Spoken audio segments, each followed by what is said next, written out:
अस्सलामुअलैकुम नाजरीन, programme मुकाबिल public के साथ में खुशामदीद। मैं हूँ मारिया जदून। मेरे साथ मौजूद हैं रऊफ क्लासरा और आमिर मतीन। कैप्टन सफदर को कैसे गिरफ्तार किया गया, फुटेज सामने आ गई। अगर आईजी को अगवा किया गया है तो इसकी एफआईआर क्यों दर्ज नहीं करवाई गई, शहजाद अकबर का सवाल।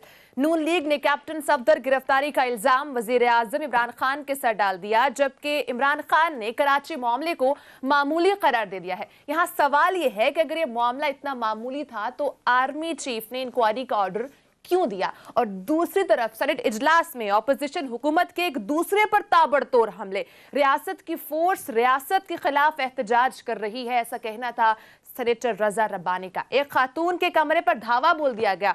सेनेटर शही रहमान का इल्जाम, क्या कायदे आजम के मिजार पर होने वाला वाकया ठीक था। वजीर कानून फरोग नसीम का सवाल, मरियम नवाज होटल के कमरे का दरवाजा तोड़ने और आईजी के अगवा के हवाले से करारदाद सेनेट में पेश, इस पर प्रोग्राम में बात करेंगे।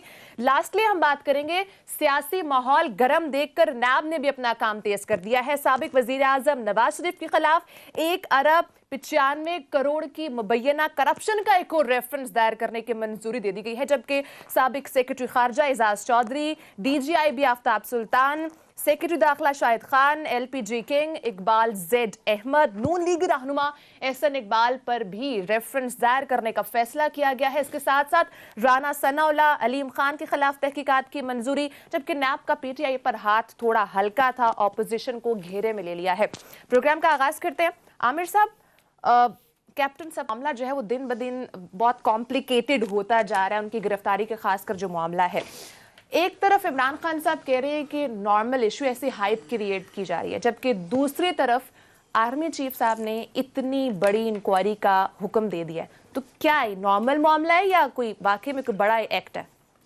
ये बात ये है कि अभी सारी सियासत जो है ना, ये सियासी फिल्म जो है ये अपने क्लाइमेक्स की तरफ जा रही है। ये लगता है अभी फैसला हो जाएगा, ये 5 साल बाद नहीं फैसला होगा कि वो पंजाबी में कहते हैं कि कट्टी कट्टी कट्टा निकल आएगा। इधर वे पता लग जाना कि क्या वो निकलेगा इस दूर से। वो इसलिए आप देखें ना, ओवरऑल ज़रा पिक्चर गौर करें कि नैब ने इतनी लंबी आज 11 रेफरेंसेस नए दायर कर दिए हैं, जिसमें नवाज शरीफ साहब भी हैं, ख्वाजा आसिफ साहब भी हैं, एहसन इकबाल भी हैं, दर्जनों एजाज चौधरी साहब भी हैं, दर्जनों उसके अंदर जो है ना जी दर्जनों एहसन इकबाल हैं, दर्जनों उसके अंदर बहुत ही सीनियर सरकारी अफसरान भी हैं। तो वो भी एक सिलसिला शुरू हो गया है। अदालत ने, चीफ जस्टिस साहब ने कह दिया है कि जनाब इसको आप डे टू डे हियरिंग शुरू करें। उसकी तफसील में हम जरा बाद में आते हैं, उस पर बाद में आते हैं। मगर दूसरी तरफ ये लड़ाई जो है अपोजिशन और उनकी नहीं रहेगी, गवर्नमेंट की। ये सड़कों पे भी हो रही है, ये होटलों में हो रही है, ये स्टेडियमों में हो रही है, अदारों में हो रही है, यूनिफॉर्म्स के दरमियान भी लड़ाई हो रही है। तो उसका फैलाव बढ़ता जा रहा है। तो वक्ती तौर पे टू आंसर योर क्वेश्चन कि जलसों, पहले फोकस था सारे के जलसों में नवाज शरीफ ने क्या कहना है, क्या ज़बान इस्तेमाल करनी है, उसकी तकरीर दिखानी है कि नहीं दिखानी है, किसने आना है जाना है। तो वक्ती तौर से फोकस वहाँ से हट के ना थोड़ा सा ये कराची वाले वाक़े पे हो गया है। और पता नहीं किसके लिए अच्छा है या किसके लिए बुरा है, मुझे इसमें से बचता कोई नहीं नज़र आ रहा। उसकी वजह वो इसलिए कि एक तो ये है कि ये बिल्कुल सही कह रहे थे कल कि विलन थे जो उन्होंने किया, जिस तरह की ज़ुबान वहाँ पे इस्तेमाल की गई, कायदे-ए-आज़म के मज़ार के ऊपर जो बेहुदा वहाँ पे बातें की गई, वो उसके बाद सारों ने ही मजम्मत करनी थी, मगर उसकी मिस हैंडलिंग इस तरीके से की गई कि उसके अंदर से वो उनको एक तो हीरो से ही बना दिया। और वो पुलिस जो कि जिसका बहुत मैं समझता हूँ विलनिश रोल है कि आईजी साहब जो है वो बार बार कह रहे हैं आप जुडिशल इंक्वायरी करवाओ। ये नून लीग वाले भी कह रहे हैं, पीपल्स पार्टी भी कह रहे हैं। पहले बिलावल साहब ने आर्मी चीफ को करने के बाद अब कह रहे हैं जुडिशल इंक्वायरी। अगर जुडिशल इंक्वायरी हो गई ना तो मुझे इसमें से कोई बचता नहीं नजर आ रहा। पूछे क्यों? फंस जाएंगे। वो इसलिए कि उसमें ये कहा जाएगा, वो गौर से देखी जाएगी फुटेज के नारे क्या लग रहे थे। उसमें कैप्टन सफदर साहब नहीं बचते, ठीक है, बिल्कुल नहीं बचते। मतलब मिलिट्री कोड के वो तहत मिलिट्री कोड का लॉ के अंदर वो जो है ना अप्लाई पे करना पड़ेगा और उनका कोर्ट मार्शल होने का काफ़ी इम्कान है। अच्छा, वो जो है ना वहाँ पे कैप्टन सफदर साहब बिल्कुल उसमें नहीं बचते। उसके बाद पीपल्स पार्टी जो है, अब देखें कि इन्होंने, ठीक है, कंप्लेंट आ गई, FIR नेचुरली दर्ज होनी चाहिए थी। चीफ मिनिस्टर का क्या काम बनता है या IG का मना भी, रुकवाना भी कि नहीं दर्ज करनी। ये प्रोसेस है, सारों की गलतियां देखें।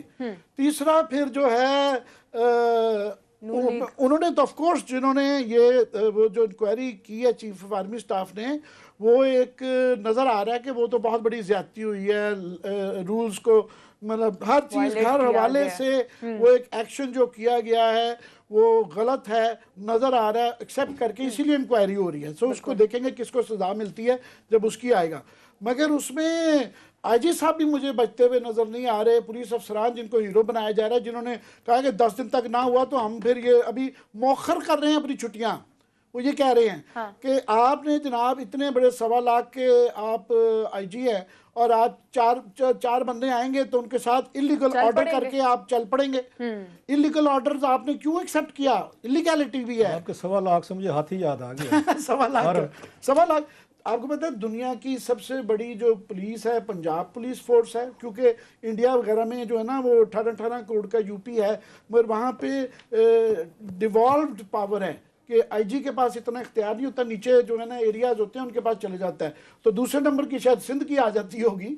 तो आम याद रहे कि एक डिवीजन जो फौज की होती है या कोर होती है उसमें 30-40 हज़ार से ज़्यादा नहीं होते। सो ये इनके पास कुछ 4-5 डिवीजन के बराबर जो है ना आप देख लें कि पुलिस फोर्स है, और 4 बंदों के कहने पे वो उठ के चले गए हैं बीच में। किडनैप, अपने आप को बहुत कह रहे हैं किडनैप।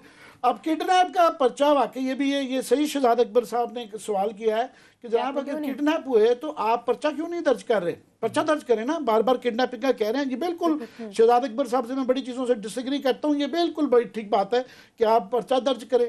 दूसरा आप फिर पूरा आप करें ना, दोनों काम ना करें, इनको भी खुश कर रहे हैं उनको भी खुश कर रहे हैं, चूंकि चनाचे कुछ समझ नहीं आती है आवाज़ में। तो मुझे सारे उसमें वो नज़र आ रही है। पर मैं ये समझता हूँ कि थोड़ी सी नरमी मुझे बिलावल की आवाज़ में, उसके बाद जो आज गिलगित में वो बल्तिस्तान में जो वो बयानात मैं देख रहा हूँ ना, तो वो जो फ़ोन कॉल हुई है ना उनकी, तो उसकी जो मैं अंदाज़ा लगा रहा हूँ कि उस फ़ोन कॉल के बाद थोड़े से नरम पड़ गए हुए हैं। सो ये मज़ीद कोयटा में पता चल जाएगा। Quetta is the next test कि कोयटा के अंदर जो है, आज पहले ही हम बता चुके हैं कि उसकी बहुत हसासियत है। Quetta, Balochistan, insurgency, India, China सब बीच में आ जाता है। एक नई चीज़ आ गई है वहाँ पे कि आज थ्रेट अलर्ट आ गया है कि कोरोना पहले चल रहा है, तो थ्रेट अलर्ट है कि जनाब वो टारगेट कर सकते हैं किसी पॉलिटिकल लीडर को, रिलीजियस को भी, उसको भी। उसके बाद आज मैं सुन रहा था मौलाना फजलुर रहमान वो कह रहे थे कि जी ये गवर्नमेंट की जिम्मेदारी है कि वो हमें सिक्योरिटी फ्राहम करे। गवर्नमेंट की भी है, गवर्नमेंट का अपना काम कर रही है, उन्होंने थ्रेट कर दिया। ये बात भाई, ये थ्रेट वैसे हमेशा एक तरीका कार रहा है, हमेशा ही आते हैं, पूरा ड्रामा है। मगर इस दफ़ा क्योंकि कोयटा के अंदर इस दफ़ा आप पिछले चंद महीनों से लोग गौर नहीं कर रहे हैं, हम सारी डोमेस्टिक पॉलिटिक्स में फंसे हुए हैं। हमारे KP और बलूचिस्तान में ख़ासतौर पे जो एक्सफाटा था, उन डिस्ट्रिक्ट्स में बड़े तवातर के साथ हर दूसरे दिन जो है धमाके हो रहे हैं और हमारे सिक्योरिटी के जवान जो है ना शहीद हो रहे हैं। तो ये वहाँ पे बलूचिस्तान में थ्रेट, ये वो वाला थ्रेट नहीं। अगर वो कहें तो आप और मैं मानने के लिए तैयार हो जाते हैं। तो जिम्मेदारी इनकी भी होगी, इनकी भी होगी, बिल्कुल होगी। ये नहीं कह सकते हैं कि ये सारा गवर्नमेंट का नहीं है। किसी ना किसी को जो उसके ऑर्गेनाइजर्स हैं वो कर रहे हैं अपनी जान के लिए भी, और वो जो लोगों को इकट्ठा कर रहे हैं उनकी जान के लिए भी जो है ना, एक किसी ना किसी को उसकी जिम्मेदारी लेनी पड़ती है। बाकी ये सियासी डिस्कशन कर लें तो वो आएंगे। असल तो ये जो चीफ जस्टिस साहब वाला है ना कि जो उन्होंने कहा डे टू डे, ये भी क्लाइमेक्स की तरफ जा रहे हैं। बिल्कुल, इसकी तफसीलात बाद में करते हैं। आपको क्या लग रहा है? एक तरफ इमरान खान साहब कह रहे हैं कराची के मामूली सा मामला है, जबकि सेनेट में हुकूमत और ऑपोजिशन के एक दूसरे पर ताबड़तोड़ हमले भी हमने देखे। दो डिफरेंट पिक्चर्स हैं। बड़ी आमिर ने बड़ा एक सवाल इनका वो आपसे कर देता हूँ, तो महल रह गया। इन्होंने आपसे पूछा था कि जनाब एक वजीर आज़म जो है वो कह रहे हैं कि कोई तो इतनी बड़ी बात नहीं है, वो गवर्नर साहब ने शायद उनको कोट करके कहा है। तो वो अगर बड़ी नहीं है तो वो मुकदमा क्यों फिर दर्ज इंक्वायरी क्यों कर रहे हैं चीफ ऑफ आर्मी स्टाफ? चले, एक तो पहले कौम को मुबारक होगा, 3-4 दिन बाद इन वजीर आजम साहब के सामने आए हैं। सामने से मुराद है कोई उनका अभी तक कोई अपना पब्लिकली तो नहीं आया, लेकिन मैं सुन रहा था नदीम मलिक साहब का, उनका ये इंटरव्यू था इमरान इस्माइल साहब जो गवर्नर साहब हैं। अगर आपने कन्फ्यूजन एट उस बेस्ट देखनी हो ना, वो लॉर्ड्स ऑफ कन्फ्यूजन, तो इमरान इस्माइल साहब को सुनना चाहिए आज आपको कि उन्होंने जी इंटरव्यू कि मसूफ को मतलब बिल्कुल कुछ बात की समझ नहीं आ रही थी, इतना बड़ा क्राइसिस हो रहा है। इमरान खान साहब पे तो आता उन्होंने क्या बताया, उनसे नदीम मलिक साहब ने एक सवाल किया, उन्होंने कहा ये जो इतनी बड़ी वहाँ पे चांद माड़ी हुई है, पूरी दुनिया मतलब इंडिया तक बातें पहुँच गई हैं कि पाकिस्तान में खुदा न खासा बगावत हो गई, पुलिस और फौज लड़ रहे हैं, तो जी यहाँ कत्लेआम शुरू हो गया, तो बंदे मारे गए हैं, तो ब्लास्ट हो गए, बला पूरी दुनिया में गया, इवन वाशिंगटन पोस्ट में और दीगर मुल्कों में मतलब ये चीज़ें खबरें आना शुरू हो गई हैं। उन्होंने पूछा आप चलो बाकी तो छोड़ें, आपकी अपने वज़ीर आला से बात हुई? उन्होंने उसी ही जो स्टाइल है आजकल पीटीआई का, एरोगेंस रूडनेस उस टॉप पे है ना, उन्होंने कहा मैंने कोई नहीं बात की।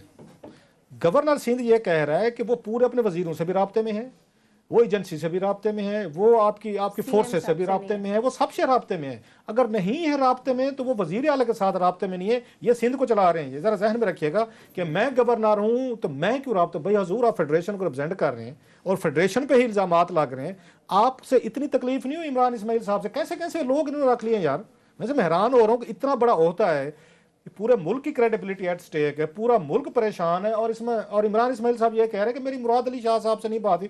वो भाई साहब आपको उनका चेहरा पसंद नहीं है, आपको वो पार्टी पसंद नहीं, मान लेते हैं आपको मुराद अली शाह पसंद नहीं है, लेकिन आप अपने जातियात के लिए नहीं बैठे हुए हैं कि आपने अपने जाती गुस्से निकालने हैं। आप वहां पे बैठ के कुछ ना कुछ कॉन्स्टिट्यूशनल होता है, आप फिर अपनी ऑब्लिगेशन उनको फिट करने को तैयार नहीं है। आपको उनसे मुलाकात करनी चाहिए थी, आपको उनसे बैठ के बात करनी चाहिए। ना इमरान खान साहब बात कर रहे हैं, वो आर्मी चीफ से बात हो रही है, ना गवर्नर साहब बात कर रहे हैं, और फिर कहते हैं आपके यहाँ रिट जो है ना, जमहूरियत जो है ना, वो कमजोर हो जाती है। भाई आपके इन एक्शन की वजह से कमजोर होती है, एक चीज।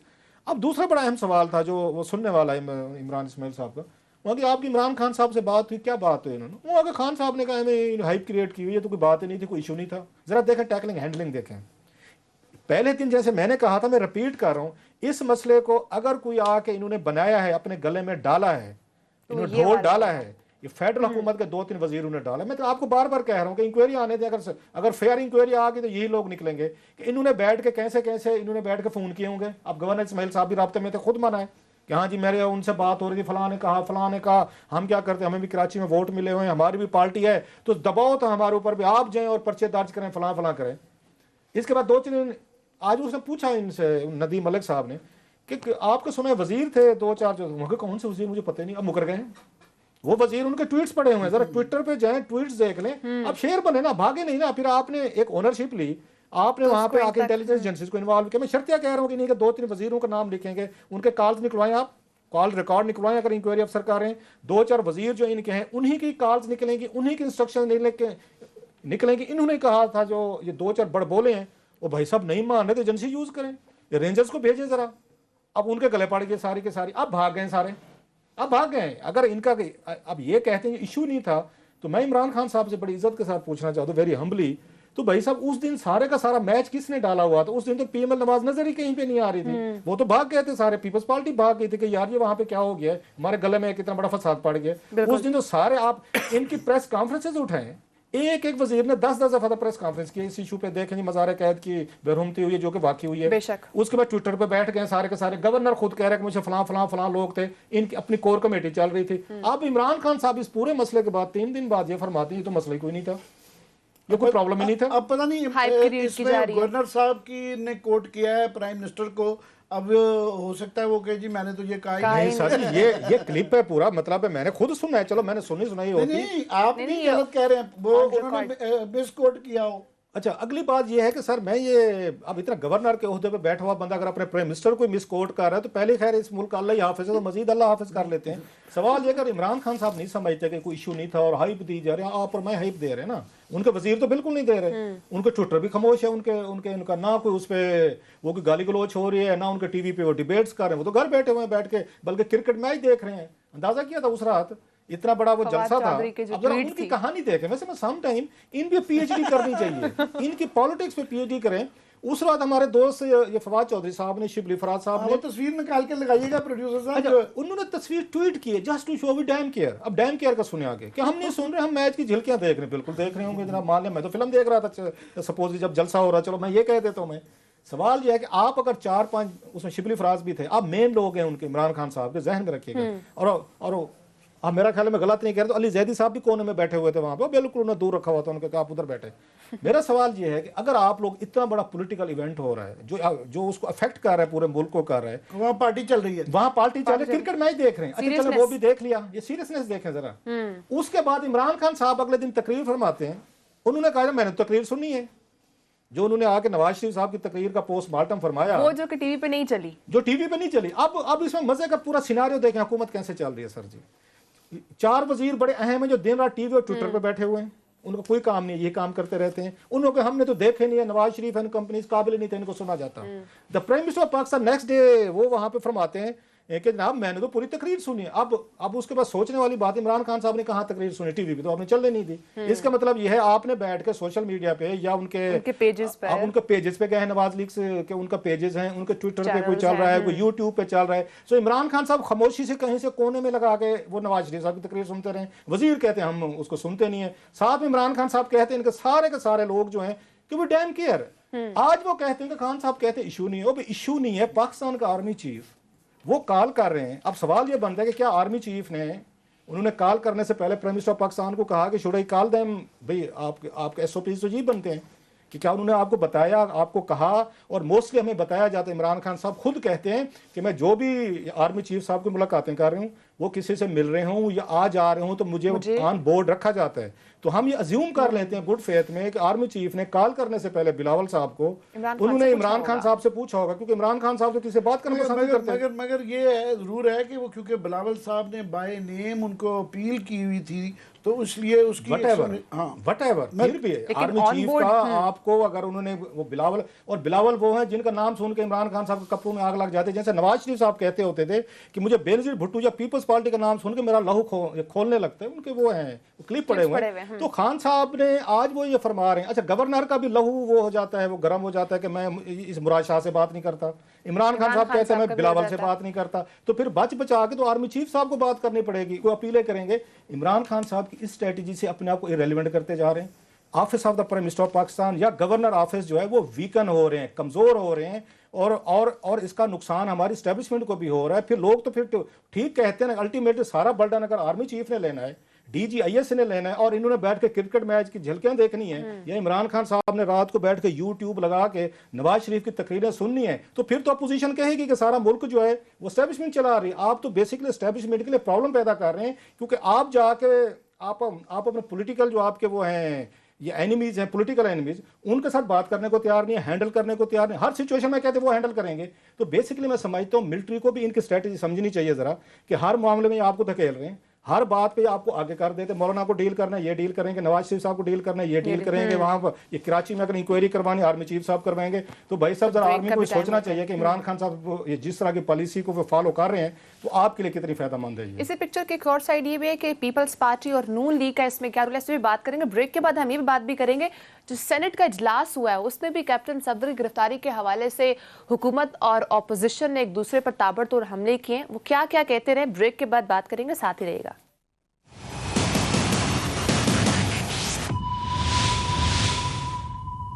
वेलकम बैक नाज़रीन। सुप्रीम कोर्ट ने मुल्क भर की एहतसाब अदालतों में केसेस की समाअत रोज़ाना के बेसिस पर करने का कहा है। आमिर साहब, आपको नहीं लगता कि अगर डेली बेसिस पर ये समाअत होंगी, एक तरफ जो अपोजिशन रहनुमा है जो आगे नवाज शरीफ साहब की तकरीर से अभी खौफजदा हुए हैं, वो उनके लिए और मज़ीद परेशानी क्रिएट हो चुकी है डेली बेसिस पर अगर करप्शन के केसेस की समाअत होंगी? तो ये जो है मैं समझता हूँ कि मुल्ज़मान के लिए डबल एज सोर्ड है, दो धारी तलवार है। ये अच्छी भी हो सकती है, अच्छी खबर भी है और बहुत बुरी खबर भी है।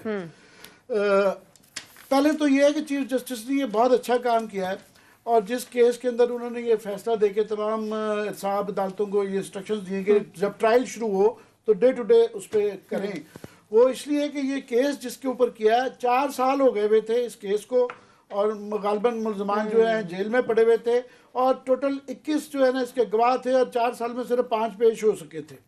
सो ये इस रफ्तार से कोई मेरा 20-25 साल लग जाने थे इस केस को। और यहाँ 10-10, 20-20, 15-15 साल से एक लंबी लिस्ट है।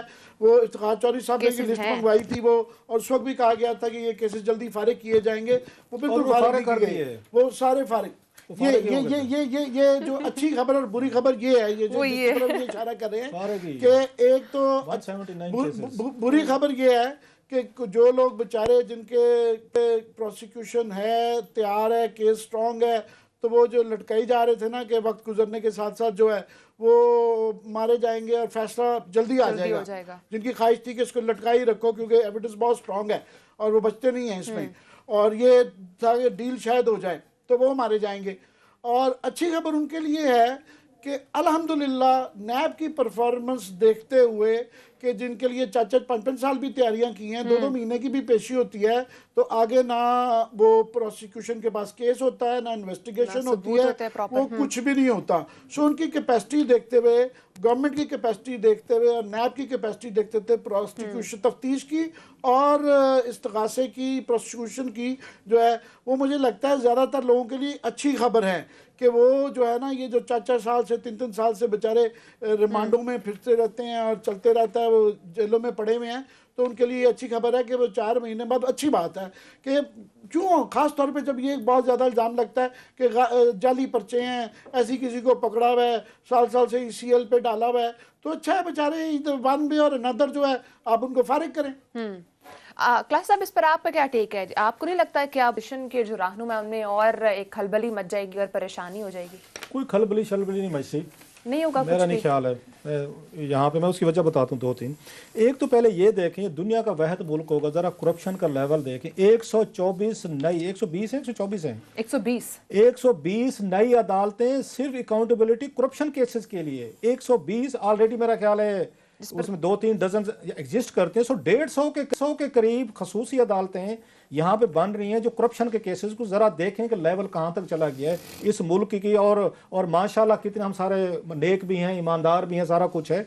इससे अब आपको तसव्वुर करना चाहिए, जो पाकिस्तान पर $100 अरब से ज्यादा का वो बना है ना, ये कैसे बना है। लोग तो कहते हैं ब्यूरोक्रेसी का, मैं हमेशा कहता रहता हूँ कि जिन लोगों ने हमारे ऊपर ना बड़े एतराज़ात होते हैं कि आप आगे डुअल नेशनल की बात क्यों करते हैं। ओ भाई साहब, हमारी ब्यूरोक्रेसी के मोस्टली अब तो लोग कहते हैं कि 60-70% जो है इन्होंने बैरून मुल्क नेशनलिटीज ले रही है, बच्चे बाहर सेटल कर लिए, जदादें बाहर ले रही हैं, तो पैसा कहाँ से कमा रहे हैं। अब आपको समझ आनी चाहिए कि किस लेवल पे चीजें यहाँ से उस पर चली गई हैं, एक चीज। अब दूसरी चीज जो थी इसमें जो ये मजे की आ रही है कि इनको जल्दी से, अभी आमिर साहब ने नायब पे बात की, मैं नायब के साथ साफ जरूर के हमारे भी सोर्सेज आमिर साहब हर किसी के होते हैं, उनसे बात करो तो they come out with a different picture. ये सारा कसूर नैब का भी नहीं है, सारा कसूर प्रोसिक्यूशन का भी है, सारा कसूर ये नहीं है। एक तस्वीर बना दिया गया है क्योंकि हमारे मीडिया में मोस्टली मादरत के साथ बड़े ताकतवर एंकर्स हैं, दोस्त हैं हमारे, इनमें से अक्सर ने कभी यहाँ पे इन्होंने फाइनेंशियल क्राइम्स की या इन्वेस्टिगेटिव स्टोरी स्कैंडल ब्रेक ही नहीं किया ना, इन्होंने फाइलें पढ़ी हुई। मैं सबकी नहीं बात, 3, 4, 5, 6 अच्छे जर्नलिस्ट भी हैं, मोस्टली जो है वो पॉलिटिकल कमेंटेटर हैं। वो सुनते सुनाते उनको जो भी कह देगा, हाँ जी छोड़ो जी प्रोसिक्यूशन की तैयारी नहीं थी, वो देखें जी इसमें इन्वेस्टिगेशन ठीक नहीं, कभी किसी ने कोई फैसला नहीं पढ़ा होगा, कभी इन्होंने किसी ने फाइल नहीं पढ़ी होगी, कभी इन्होंने इंक्वायरी रिपोर्ट्स नहीं पढ़ी होंगी, और कभी इन्होंने सबूत देखने की कोशिश ही नहीं की होगी। लिहाजा जितने भी फ्रेंडली लोग आते हैं इस वक्त, सबसे ज्यादा नैब के जो अक्यूज हैं वो टीवी चैनल पे बैठे हुए हैं। वो नैब में दिफा कर सकते हैं, नहीं कर सकते, अदालतों में जय न दें, अपने आप को टीवी चैनल्स पे उन्होंने क्लीन चिट्स उन्होंने सबसे ले लिए। अब सवाल ये है कि इसमें मसला क्या आता है कि डॉक्टर आसिम, चलो मैं वहां से शुरू करता हूँ आमिर साहब, डॉक्टर आसिम हुसैन जरदारी साहब के बड़ी एक डॉक्टर को उठा के उन्होंने लगा दे पेट्रोलियम का, उन्होंने गैस का लगा दिया, पेट्रोलियम ठीक करो, तबाह करके गए सारे का सारा PMDC को, जो उन्होंने उस वक्त की है, जो आज हालत हुई ना PMDC की, डॉक्टर आसिम का बड़ा, उनकी वीडियो आई थी सामने वो जिसमें पूरे कन्फेशन किए थे उन्होंने वहां पे, उसमें बैठ के कि मैंने कैसे कैसे जरदारी साहब के क्या क्या खाते खांचे हैं। उनको पता है जमानत किस चीज पे मिली हुई है, मेडिकल ग्राउंड पे, और क्या कहा गया कि इनको मर्जी का डॉक्टर दिया जाए, मर्जी का इलाज करवाएंगे, जहां से करवाना चाहते हैं, इनको कुछ नहीं कहना। और उनके हामी नारे मारते आ गए हमें चिढ़ाने के लिए। क्या बना, देखा तुम लोग गलत थे, तुम लोगों ने स्टोरीज ठीक नहीं की। फवाद साहब का पढ़ लें सर, उनको जमानत किस चीज पे मिली है सर, जरा पढ़ लें कि उनको अगेन उसमें क्या एक्सक्यूज दिया गया है। अब थोड़ी सी मादरत के साथ जरा ये भी देख लें कि जिन लोगों को आप जमानतें ले रहे हैं, जिन लोगों को आप वहाँ अदालतें वो कर रही हैं, मान लेते हैं कि सारा कुछ वो ठीक कर रहे होंगे, उनके सामने आप ट्रांजेक्शन, ये वाइट कॉलर क्राइम है। जजेस को भी थोड़ी सी, मेरा ख्याल चीफ जस्टिस साहब ऑफ पाकिस्तान को ये भी देखना चाहिए कि स्पेशल कोर्ट्स के अब आपने जस्टिस लगाने हैं, जजेस लगाने हैं 120, जो उसका मेरा ख्याल है उसका बजट बताया जा रहा है 2 करोड़ और 28 लाख रुपए 23 मिलियन। एक पे लगना है सर आमिर एक साहब पे हाँ एक पर तकरीबन 2.5-3 अरब रुपया साल का। मुझे ये सवाल पूछना है कि आप किसी जज को लगा रहे हैं इसका अकाउंटेबिलिटी कोर्ट का, मैं जो फ्यूचर में लगने हैं, क्या आप ये देख रहे हैं कि उन्होंने व्हाइट कलर क्राइम का उनको पता है कि कैसे इसको हैंडल करना है? इन केसेस को दुनिया भर में एक्सपर्ट होते हैं। आपने बैठ के आपको अंडरस्टैंडिंग है ये कोई कत्ल का 302 मुकदमा तो नहीं है, 2 गवाह लो, हाँ जी आपने गोली देखी जी देखी, पिस्तौल देखा जी देखा, हाँ आपने इसको ठाटा जी मैंने देखा, हाँ फांसी लगा दो। ये भाई साहब ये वो केस नहीं है, ये व्हाइट कलर क्राइम है। व्हाइट कलर क्राइम है, आपको मनी ट्रेल, आपको ट्रांजैक्शन, आपको बेनिफिशियरीज, उनके रिश्तेदार, नैब लाज में कवर है सारी चीजें। आप एक ही बात कह देते हैं वहां पे बैठे हुए, वो ये साबित नहीं कर सका, ये एक वन लाइनर होते, उसको उठाते हैं और उठा के पूरी दुनिया में बांट देते हैं, वो देखें साबित नहीं कर सके। सो हजूर एक्सीलेंसी, अगर आप इसी तरीके का ये जुडिशरी और भर्ती करनी है, जिनको व्हाइट कलर क्राइम का नहीं पता, उनको फ्रांसिक ऑडिट का नहीं पता, उनको इनकी कि मनी ट्रेल को कैसे यहाँ पे साबित किया जाता है, सर्कमस्टेंशियल एविडेंसेस क्या होते हैं, तो फिर अल्लाह के फजल से इस पे भी फातिहा पढ़ लें। सारे जितने केसेस आपने खोले हैं ना नैब चेयरमैन साहब ने, इनका अशर भी वही होगा कि आचीमा की तरह ये फिर आएंगे विक्टी बनाएंगे, ये शहबाज शरीफ साहब के विक्टी सारी चीजें वो साबित कर चुके हैं कि ये देखें इस अकाउंट पे, मतलब ये फवाद फवाद का देखें, मतलब वहाँ ब्रिगेडियर ये कियानी साहब थे, जनरल कियानी साहब के भाई हैं, उन्होंने इनके फैमिली के लोगों के अकाउंट्स में पैसे भेजे हैं, ट्रांजैक्शंस हैं इनकी फैमिली के लोगों को। तो वहां पे पता क्या पूछा गया, कहते हैं इनके अकाउंट में ट्रांजैक्शन नहीं हुई तो लिहाजा इनको क्यों पकड़ के रखा हुआ है। अब इसका क्या हाल है मुझे बताएं भाई, मैं अपनी फैमिली के नाम पे पैसे ट्रांसफर करवा लूं, मैंने तो नहीं किया, उनसे पूछे। अच्छा उनसे भी नहीं पूछा जाता, फिर उनसे पूछ लेना का भाई साहब आपके अकाउंट में 4-4 करोड़ रुपया कैसे है, फवाद के भाई के, उसके मिसेस के और भाभी के अकाउंट में कहां से, और वो भी जनक क्या आने का भाई सब क्यों भेज रहे हैं पैसे। ये होते हैं आपके, ये व्हाइट कलर क्राइम होते हैं। लिहाजा मेरी चीफ जस्टिस साहब से बड़ी रिक्वेस्ट है इज्जत के साथ, हजूर अगर आपने ये क्राइटेरिया नहीं देखने ना तो फिर मेहरबानी फरमाए इस कौम के 3 बिलियन रुपीस ना खर्च करवाएं। जैसे दाल दलिया लूला लंगड़ा काम चल रहा है ना मौजूदा से, कभी बंद कर दिए भाई। अगर आप वहां एक्सपर्ट नहीं लाएंगे, अगर अच्छे इस तरह के जजेस नहीं आएंगे तो फिर मेरा ख्याल है 3 लाख रुपया ना जाएगा। ये मैं बिल्कुल बहुत अच्छी है, मेरी भी दरखास्त होगी चीफ जस्टिस साहब से कि जिस तरह इन्होंने बड़ा अच्छा किया है, ये स्पीडी जो है ट्रायल्स जो है सारा, इसके लिए मैं समझता हूँ ये 2.5-3 अरब रुपए देना इट इज़ वर्थ इट, बिल्कुल दे, ताकि जो है ना ये पीनट्स है, जो कि पैसा वैसे ही आपने उनसे निकलवाना है वो इससे बहुत ज़्यादा होगा। दूसरा ये है कि ये बिल्कुल गवर्नमेंट से, जिस तरह गवर्नमेंट ने इतला दी है चीफ जस्टिस साहब को कि जनाब हम कर रहे हैं, हम प्रोसेस में हैं, साथ में गवर्नमेंट से एक रिपोर्ट मंगवा लें कि जनाब ये स्पीडी ट्रायल्स जो होंगे इनके अंदर जो है कैपेसिटी बिल्डिंग के लिए आप क्या कर रहे हैं, और क्राइटेरियन को भी ज़रा दोबारा नज़र मार लें, उसको अपने अंडर रखें। पहले भी वैसे उसके लेट डाउन रूल्स हैं, मगर जिस तरह का रिसेंटली हमने जजेस का जो हाल देखा है, इरशद मलिक केस एंड 2-3 इस तरह के केसेस हुए हैं, तो उसको देखते होता है कि कहीं ना कहीं गड़बड़ है, क्राइटेरियन में कमी है या सिलेक्शन के प्रोसेस में कमी है। अब मैं क्विकली आ जाता हूँ कि मुझे जो है ना इसमें ये इससे इसको जोड़ें जो स्पीडी ट्रायल होने जा रहे हैं, और इस आज की नैब की प्रेस रिलीज को देखें तो फिर जो है ना, वो जो मैं कह रहा हूँ ना, चीज़ें क्लाइमेक्स की तरफ जा रही हैं। ये 3 साल बाद फैसला नहीं होना, ये अभी फैसला हो जाना है, क्योंकि इसके अंदर जो 11 केसेस हैं उसमें 2-3 पे मैं सिर्फ नजर मारता हूँ। आपने जेजेवीएल के इकबाल जेजेवीएल का आपने जूही डॉक्टर आसिम का नजर जिक्र किया ना, मैंने फौरन ऐनक पहन के ना इसके ऊपर डाला कि उस जेजेवीएल के केस में उनका नाम है या नहीं है। तो ये आसिम इफ्तिखार जो है, ये आसिम इफ्तिखार कोई और है। जेजेवीएल का केस डॉक्टर आसिम के साथ डिफरेंट है।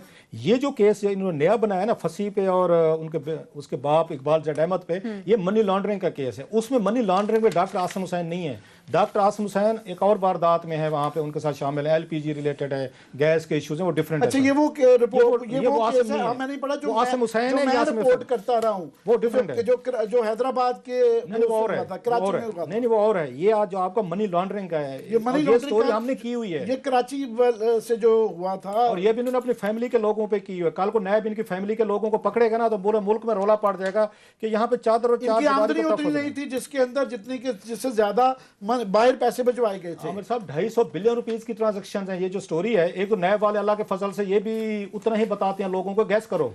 ये तो हमने क्योंकि पढ़ी हुई है स्टोरी, स्कैंडल ये ब्रेक किया हुआ है हमने, इसको सारी स्टडीज हैं, डॉक्यूमेंट्स हैं, मुझे इसके बैकग्राउंड का पता है। ये 250 बल्कि एग्जैक्ट अमाउंट बताऊं, इसकी 243 बिलियन रुपीस की ट्रांजैक्शन जो है इकबाल जट अहमद साहब और इनके बेटे वगैरह वो ना फंसी उनके अकाउंट से रिलेटेड है।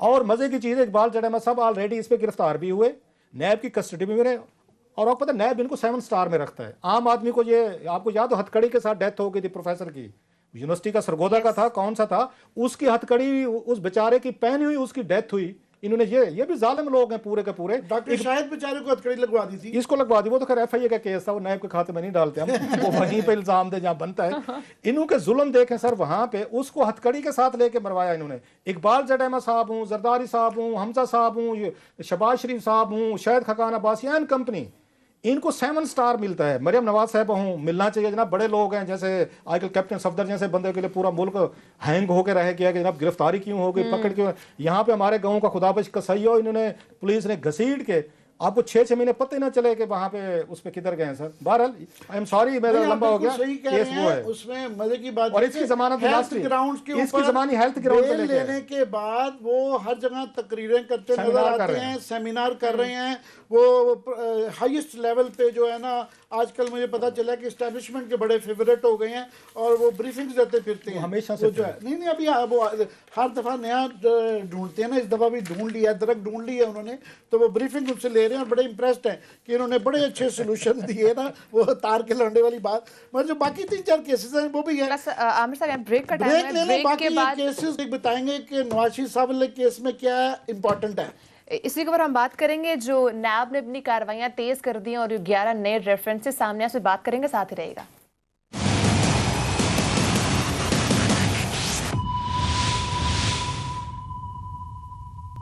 वेलकम बैक नाज़रीन। आमिर साहब, ये जो मेन लाइमलाइट पे केस आ रहा है साबिक वज़ीर आज़म नवाज शरीफ साहब का, जिन पे 1 अरब और 95 करोड़ रुपए की मुबैना करप्शन का रेफरेंस दायर हुआ है, इस केस की कितनी इंपॉर्टेंस है, इसका क्या रिजल्ट निकल सकता है? बात यह है कि पहले तो काफ़ी सारे केसेस चल रहे हैं, उनका लंबे चल रहे हैं, कोई अभी तक इतना नतीजा नहीं निकला। पर ये जो है ना आज का इसलिए अब ख़तरनाक हो जाता है, 2-3 वजूहत। एक तो ये है कि ये 4 महीने की कड़की लग गई है, स्पीडी ट्रायल्स अब होने शुरू हो रहे हैं। दूसरा, इसके अंदर बहुत बड़े बड़े नाम हैं। इसमें ऑफकोर्स मियाँ नवाज शरीफ साहब, उसके बाद जो है ख्वाजा आसिफ साहब, उसके बाद एहसन इकबाल, लंबी लिस्ट अभी बताते हैं उसमें। इसमें कोई 2 दर्जन के करीब सीनियर 22वें ग्रेड के अफसरान हैं, सरकारी अफसरान हैं, जिसके अंदर एजाज चौधरी साहब सेक्रेटरी खारजा के सेक्रेटरी जो हैं वो रिटायर्ड जो हैं, वो सरे फहरिस्त हैं। उसके बाद आफ्ताब सुल्तान साबिक DGIB, ये सरे फहरिस्त हैं। इन ब्यूरोक्रेट्स को और इनको बाकियों को भी ख़ास तौर पे इसलिए ज़्यादा मेरा ख्याल रेस्टलेस नाइट्स होनी चाहिए कि इन्होंने दरमियान में एक तरमीम ऑर्डिनेंस कर लिया था, जिसके अंदर ये तरमीम आ गई थी कि जनाब जब तक ये प्रूव ना हो कि अगर आपने पैसे, फॉर एग्जांपल आप इल्ज़ाम है कि आपने करप्शन के पैसे किए हैं और कोई किसी को फेवर दिया है, किसी को जो है आपने कोई अनड्यू फेवर दिया है, तो ये साबित करना लाजिम कर दिया गया था कि जनाब जब तक ये वो कि इस फेवर के एवज मैंने पैसे लिए और मेरे बैंक में आए, मनी ट्रेल भी दें, तो वो एक किस्म की इन सबको बचा जाती थी। और कईयों ने दरमियान में ऑर्डिनेंस के दरमियान में फ़ायदा उठाते हुए कई बच भी गए। अब वो ऑर्डिनेंस हो चुका हुआ लैप्स, अब खबर ब्रेक कर रहे हैं। अब वो ऑर्डिनेंस लैप हुआ, मुझे शक था, मैंने खास तौर पे फिर नैब से चेक भी किया, उनका जनाब दिसंबर नैब के तर्जुमान से चेक भी किया, उनका जी वो बिल्कुल दिसंबर में कानून आया था, ऑर्डिनेंस आया था, वो 3 महीने बाद वो लैप्स हो गया। तो अब उसके बाद कानून जो बन रहा था, बिल जो आ रहा था, उसके ऊपर हुकूमत और अपोजिशन की लड़ाई हो गई। नैब की वो नहीं है, until government out of the way जाके इनको बचाना चाहे तो वो दोबारा ऑर्डिनेंस ला सकती है। पर वो बड़ी ज्यादती होगी कि फिर अब ये इसके मुताबिक ये एक बहुत बड़ा इन्होंने ले लिया था। अभी जो है इसके अंदर फॉर एग्जांपल पहला केस जो है, इसमें मियां मोहम्मद नवाज शरीफ साहब हैं, इसमें एजाज चौधरी साहब हैं, आफ्ताब सुल्तान साहब हैं, फवाद हसन फवाद साहब हैं। ये उनके पहले 5-6 केसेस के अलावा है कौन सा केस, खासा बाकी केसेस पे तफसील डालेंगे। 73 सिक्योरिटी की गाड़ियां जो जिसपे हम बड़ा शोर मचाते रहे थे कि जनाब ये इसके गैर कानूनी इस्तेमाल, मनपसंद अफराद को नवाजने और गाड़ियां खरीदने के ऊपर जो है ना ये इल्ज़ामात हैं। ये 1952 मिलियन के रुपए का जो है ना 1.952 बिलियन, इसके आगे मेरा ख्याल मिलियन बिलियन बनता है सर। हम बनता बिलियन है, पर उन्होंने पता नहीं मिलियंस में लिखा हुआ है। तो मुझे ये हम ये उस वक्त कहते थे, आज भी कहते हैं, कल परसों भी कह रहे थे, ये जो गाड़ियों का इस्तेमाल है ना जनाब, ये वही रेफरेंस है। अभी ये 40-100 की गाड़ियां दे रहे हैं बगैर जस्टिफिकेशन के, तो अपन मानिए ये वो उस तरह की रेफरेंस है। इसमें एक मुझे जो नजर आता है मिसिंग जो है ना एक आदमी, उसका नाम है शाहिद खाकान अब्बासी साहब। शाहिद खाकान अब्बासी को हम यहाँ कई प्रोग्राम कर चुके हुए हैं कि जब नवाज शरीफ साहब नाअहल करार दे दिए गए हुए थे तो भी उनके साथ सरकारी प्राइम मिनिस्टर का इंटूराज गाड़ियाँ चलती थी, स्टाफ भी चलता था, और हम उस वक्त कहते थे कि ये केस बनेगा। तो उन्होंने जो प्राइम मिनिस्टर नवाज शरीफ साहब ने इस्तेमाल करने वाले को तो दी, इसमें शाहिद खाकान अब्बासी जिन्होंने इजाज़त दी होगी, उनके प्रिंसिपल सेक्रेटरी फुआद का नाम है, मगर प्राइम मिनिस्टर साबिक का नाम नहीं है। अब ये पता नहीं, ये कोई एक्सप्लेनेशन पूछेंगे किससे कि क्यों नहीं है। बाकी एक सब तफसील बताते हैं। तो दूसरा इंपॉर्टेंट है केस वो नारोवाल वाला है कि जिसके अंदर ख्वाजा आसिफ एहसन इकबाल वगैरह हैं, कि जिसमें 3 करोड़ से नारोवाल वाले सिर्फ इसमें शक नहीं है सर, वो डिफरेंट प्रोजेक्ट है। एहसन इकबाल, मोहम्मद आसिफ शेख आज सारे लोग मिला रहे हैं आप। हाँ नहीं पीएचडी ख्वाजा आसिफ इसमें नहीं है, सॉरी सही कह रहे हैं आप कि इसमें 3 अरब रुपए का वो कहते हैं कि 3 करोड़ का प्रोजेक्ट था, 3 अरब पे बढ़ा दिया। बाकी आप if I am not wrong इसमें सिर्फ पीटीआई के एलिमेंट्स के अलावा और कोई नहीं है। वो इंक्वायरी है, वो इंक्वायरी है। दूसरी बात ये है कि वो बैलेंसिंग फैक्टर होता है ना, वो बैलेंसिंग फैक्टर के तौर पर लिए गए थे, वो कुछ सीरियस नहीं है। जो यहाँ फेडरल हुकूमत में जितने वजीरों पे केसेस इन पे हैं, तो उस पर इन्होंने अब तक कोई, बल्कि मुझे याद है जितनी तेज़ी से केस निपटा रहे हैं ना, मैं भूल ना जाऊँ, तो मेरी वो चीफ जस्टिस ऑफ पाकिस्तान से एक और भी रिक्वेस्ट है कि इलेक्शन कमीशनर को भी हिदायत दे दें कि जनाब अली ये फंडिंग केस पड़ा हुआ है इमरान खान साहब और उनकी पार्टी का, वो अपोजिशन कहती है उसको रोका हुआ है उन्होंने, उसका फैसला भी जरा जल्दी करवा दें। 4-5 साल अकबर साहब उसके पीछे लगे हुए हैं, वो भी जरा करवा लें। इमरान खान साहब ने खुद कहा था कि अदालतें जरा तेज फैसले करें, तो एक फैसला फंडिंग वाला भी करवा लें, फॉरेन फंडिंग वाला, उसको भी ना रहने दें। एक चीज दूसरी जो बात इन्होंने की, इन्होंने सिर्फ कहा है कि एक बंदा मिसिंग है, इन्होंने नाम लिया उनका कि शाहिद खाकान अब्बासी साहब। शाहिद खाकान अब्बासी साहब ने नवाज शरीफ साहब को बरतरफ होने के बाद और डिस्क्वालिफिकेशन के बाद जो उन्होंने दी थी गाड़ियां, वही उन्हीं गाड़ियों पे वो सारा जीटी रोड पे मुझे क्यों निकाला, वो उन्होंने क्यों निकाला, इन्हीं गाड़ियों पे की थी जिस पे रेफरेंस है, नंबर 1। नंबर 2, इसमें मरियम नवाज साहब और यहाँ कैप्टन सफदर से गाड़ी नायब ने खुद रिकवर करवाई है। नायब अब डरा हुआ है, ध्यान में रखें। मौलाना फजल रहमान साहब की एक धमकी के बाद जो आपने स्टोरी ब्रेक की थी, और जो आपको याद होगा मरियम नवाज साहब ने लाहौर में पथराव करवाया और नायब वाले भाग गए लाहौर ऑफिस। उन्होंने अब 2 नाम निकाले, 3 नाम निकाले, आपने सिर्फ एक पकड़ा। मैं आपको 3 नाम बताता हूँ कि नायब वाले डर गए हैं और उन्हें एक्सप्लेनेशन देनी चाहिए। सफदर का क्यों निकाला? एक कैप्टन सफदर का नाम, जिसे गाड़ी आपने खुद रिकवर करी है, उससे कहें कि भाई साहब आपको किसने दी, आप कैसे यूज कर रहे थे, ये करोड़ों रुपए की जो गाड़ियां थी, नंबर 1। दूसरा, उसमें मरियम साहबा का भी नहीं उसमें था, उन्होंने उनसे भी ली है, उनके उसमें भी ये एंटुराज में शामिल थी गाड़ियां, नंबर 2। नंबर 3 जो सबसे बड़ा इसमें मिस है, अब मुझे नहीं पता कि इसमें चेयरमैन नायब साहब ने खुद कोई मेहरबानी की है या कल को कहेंगे हम भूल गए थे, वो उनकी वो कहते हैं गजनी बन गए थे, वो नाम है इसहाक डार साहब का। वो भाई साहब ये सारी अप्रूवल जो है प्राइम मिनिस्टर ने दी होगी, फॉरेन सेक्रेटरी ने एजाज चौधरी ने उसको फॉरवर्ड किया होगा, आईबी का सारा कुछ। वो भाई सारे पैसे रिलीज किसने किए थे, वो तो फाइनेंस मिनिस्ट्री ने किया। फाइनेंस मिनिस्टर कौन था, इसहाक डार था। तो मुझे समझाया जाए, अगर आप इतने मतलब वो थके हुए हैं, इतने आप यहाँ डरे हुए हैं कि आप उनसे वो हो गए हैं कि ना इसमें इसहाक डार का नाम है, ना मरियम साहबा का है, ना कैप्टन साहब का है, और फिर आप कहते हैं फेयर कर लें। पीटीआई वालों से वैसे आप डरे हुए हैं, जरूरत नहीं है। पीटीआई वाले तो वजीर वो खुद कहते हैं हम नायब को चला रहे हैं। शहजाद अकबर पर इल्जाम ही ये लगता है कि नायब के बेसिकली चेयरमैन डिफेक्टेड जो हैं, तो वो है वो डिप्टी मतलब उनको कह रहे हैं। नंबर 2। नंबर 3 एक और बड़ी अहम बात हुई है इसमें, वो है इसमें जो ये डीजीआईबी, उसमें उनका उसमें आफ्ताब सुल्तान साहब का नाम है। मैं उन पे सिर्फ एक चीज़ की वजह से हमेशा क्रिटिक कर रहा हूँ, जो मेरा ख्याल में ज्यादती की थी आफ्ताब सुल्तान साहब ने। उन्होंने इन्हीं हुकूमत के कहने पे, जब अरशद शरीफ ने एक स्टोरी की थी, वो स्टोरी थी ना, तो आफ्ताब सुल्तान साहब ने वहाँ पे बैठ के इन्होंने इंटेलिजेंस ब्यूरो के जरिए अप्रूवल दी थी शाहिद खाकान अब्बासी साहब ने।